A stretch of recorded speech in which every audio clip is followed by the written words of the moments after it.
So, as you may be able to spot from my sticker and the lump of cotton wool very kindly stuck to my arm by the very nice nurse who told me that she didn't want any blood to get on my nice white top because it would stain, I have been and had another vaccination. Woohoo!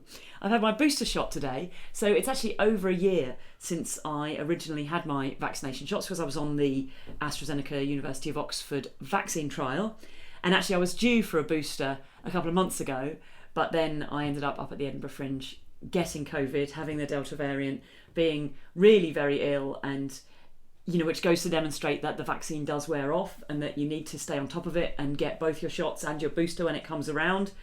It also demonstrates that, that like what would have happened if I hadn't had a vaccination, how badly would it have hit me under those circumstances, because I really was pretty horrendously ill for quite a while and lost quite a bit of weight as well, which I'm working on putting back on right now.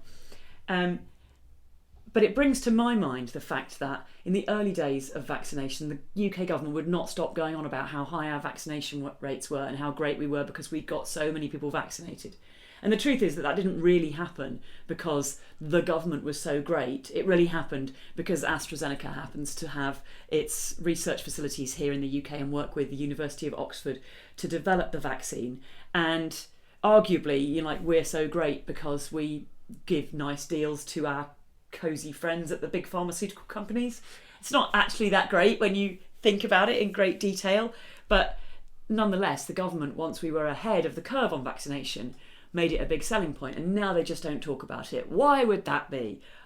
Yes, because we're no longer ahead of the curve. In fact, we are significantly behind the curve. Places like France and Italy have swept past us in terms of the percentage of the population who are vaccinated. And there's two things that the government should be doing and is really failing to do. First of all, they should be contacting everybody who's not vaccinated, reassuring them that the vaccine is safe, that they can have it, that the risks are high if they don't have it, that they should get it, this kind of stuff, making sure that they're clear with people about the importance of getting it for themselves and for everybody else. And I know that another reason why that is so difficult for the government to do is that nobody in this country trusts the government anyway because they're completely incompetent on loads of other topics. So the other way that we can get people vaccinated is to bring in rules and regulations, which in other places, for example in Italy, they refer to it as a health pass, but what we have heard referred to in the UK as a vaccine passport, which they seem to say it like it's a bad thing, like, a vaccine, but vaccines are good things and passports are good things because they prove who you are and let you travel. You need a passport to travel and you should need a vaccination too.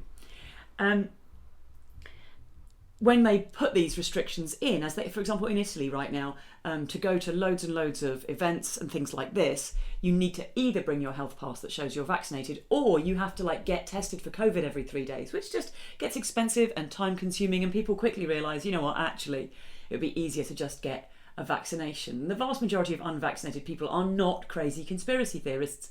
They're just not entirely sure, don't know what to believe, haven't gotten around to it, are a bit nervous of medical things, don't really trust what's going on. And sadly, while the government is never going to solve this problem and isn't getting onto it in any useful and constructive way at the moment, it's kind of down to the rest of us when we do meet people who aren't vaccinated to take the opportunity to say, hey, come on, seriously, do it. This is really important. Make a point of asking your friends, and if they've got concerns about, has it been fully tested yet? Direct them at people like me who volunteered an arm well over a year ago to make sure that it could be tested and to make sure that it is safe. Point them to people like me who can tell them what it's like to actually get COVID and how horrific the symptoms can be and how ill you can get.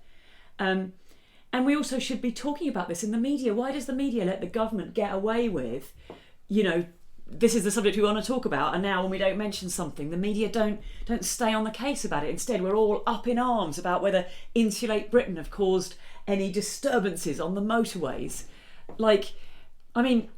You're absolutely welcome to be pissed off about Insulate Britain causing disturbances to traffic routes, but only if you're also absolutely livid about the London Marathon and royal weddings, because they disturb traffic way, way, way more, and they're not even trying to raise awareness of the single biggest disaster about to wipe out most of humanity within the next few decades, unless we actually pull our finger out and do something. But, just on the off chance that that's what you're concerned about, it's the last thing we should be worrying about. We should be worrying about fixing the climate issue, and we should be worried about getting people vaccinated, everybody vaccinated, as quickly as we can, even if you've had COVID, because you can. One of the first questions they asked me today was, I said I'd had COVID, and they said, how many times?